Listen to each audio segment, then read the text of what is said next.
This copyrighted telecast may not be reproduced, retransmitted, or used in any form without the authorized written consent of NASCAR Broadcasting. NASCAR would like to thank all of our loyal fans for your continued support, and we hope you enjoyed today's broadcast. Harvey Hilton in the 48 has slowed, and the caution flag comes out early. Issues in turn 2. 69 has come to stop. Corbin Forrester. Doesn't appear to be a whole lot of damage to the 69 car. That's the car fielded out of Kimmel Racing. Another quick restart. Take another look. Gets sideways. Might have had some help. Might have had some help, but I'm not sure. It looked like Kelly Kovsky in the 16 car, the blue car, was right behind him. Not sure if he made contact or not.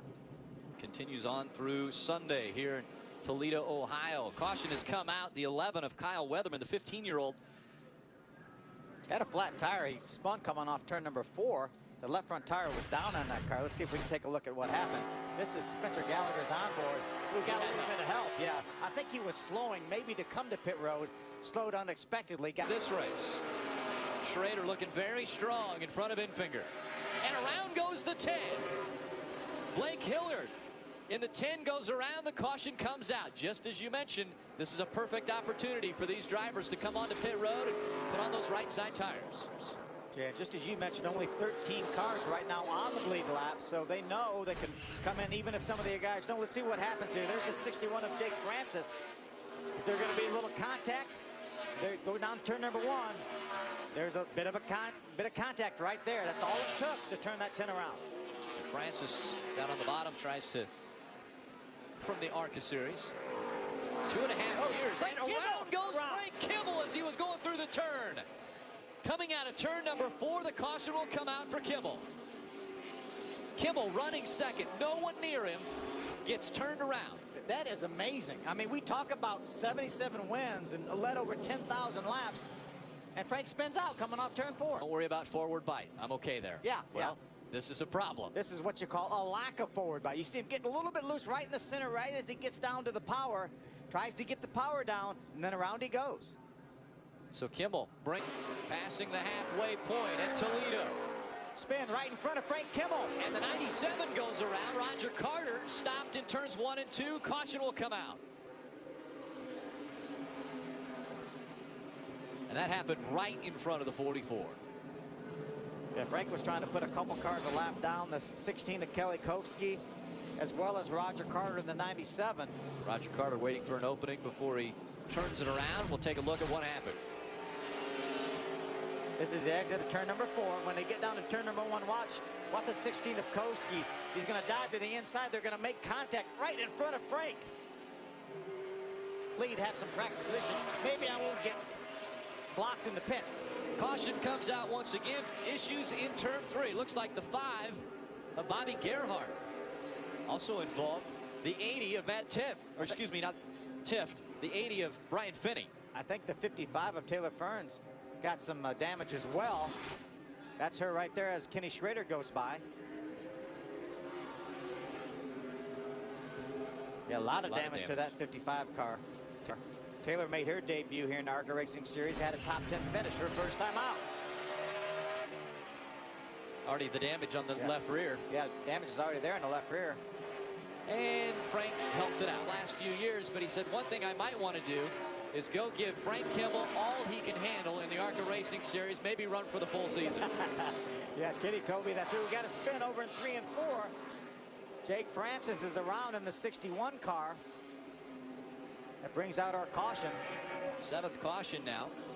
Only 29 caution laps of the 124 that we have run. So Jake Francis will get that car refired and back in line. Oh, we have a spin over in turn number 4. The 55, Taylor Ferns around. So the 80 of Brian Finney also involved. Yeah, I looked up. Those two cars had gotten together over there in turn number 4. Obviously, they made the repairs and put a new battery in the 55 car, got her back on the racetrack. That's just raw fuel in the exhaust as she's trying to refire that car. And it looks impressive as she does get it finally refired, but that brings out the caution once again in Toledo. Stay with us. Restart coming up. Look at the gap he's opened up now on the 90 of Infinger. There's a problem on the 90 of Infinger. That motor may be going sour, Rick. He is slowing down. not able to keep up pace with the 52. A lot of smoke coming out of the 90. It might have just gone right there. Up the racetrack he goes. It looks like some fluid may have come out of that race car when he went up the racetrack. Frank Kimmel's going to go by now. And fingers dropping positions. Weatherman's going by. Justin Boston going by. 10 laps of racing to go. Infinger is going to have to make the hard left turn. He's going to come to pit road after running second most of this race. It's the right front tire that went down. There was not a motor issue at all. Now it's the right front tire down on Infinger. So Infinger comes onto pit road. They'll change the right side tires. That means that Schrader has a 5.5-second lead over second place Mason Mingus. Schrader now trying to hit his marks. Just 8 laps remain. As we mentioned, it's been almost 6 years since Ken Schrader has been to victory lane in the Arca Racing Series. Remember, 2.5 years since Kenny started an Arca Racing Series event. Second place is the 32 of Mason Mingus right there. And again, he is almost 6 seconds behind Ken Schrader. This is the first time Ken Schrader's been able to breathe this entire race. He's had somebody on his rear bumper the entire time. A lot of traffic in front of Schrader, though. These all lead lap cars. Austin Self, the 22. Mason Mitchell, the 99. Josh Williams, the 02. Under 6 laps remaining. Schrader working to the inside of Josh Williams. Next up will be Mason Mitchell in the 99. 5 laps to go. Kenny has a big cushion now over that second place car, Mingus. He doesn't need to take any chances, and he won't.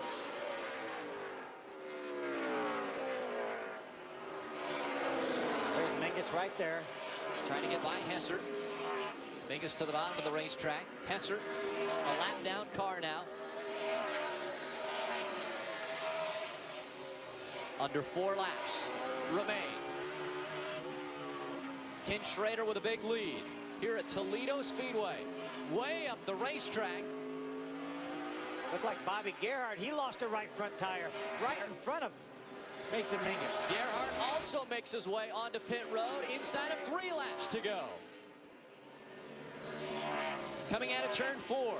2 more laps for Ken Schrader at Toledo. A racetrack where he has been so strong. You see that 99 car with the memory of Dick Trickle on the roof of it. The white knight underneath the number, which is what Dick Trickle used to have on his car. You see a 99 on the seat post of the 52 car of Ken Schrader honoring Dick Trickle. White flag has gone in the air. Last lap for Ken Schrader. The last time he won at Toledo was 2006. His last win came at DeCoin in 2007. 6 years have passed, but nothing has given up for Ken Schrader winning at Toledo. What an outstanding run for the experienced Kenny Schrader. We talked about youth versus experience, and how about 2 of our top 3 older veteran drivers, and Mason Mingus, a great job in second. Frank Kimmel coming home in 3rd. Mason Mingus beats him, finishes in 2nd. But it was Ken Schrader with a dominant performance today. He led 163 of the 200 laps. And he will make his way to the Sundrop victory lane area. I wonder if Kenny's going to do a burnout and all that stuff like everyone does. How about Kyle Larson, one of the younger drivers that we have seen win recently? He took the steering wheel off when he did his burnout. Not so sure the 57-year-old will be doing that exact burnout, but we'll see what his celebration is like when we come back to Toledo. This copyrighted telecast may not be reproduced, retransmitted, or used in any form without the authorized written consent of NASCAR Broadcasting. NASCAR would like to thank all of our loyal fans for your continued support, and we hope you enjoyed today's broadcast. This has been a special presentation of ABC Sports, spanning the globe to bring you the biggest of as the leader in sports television.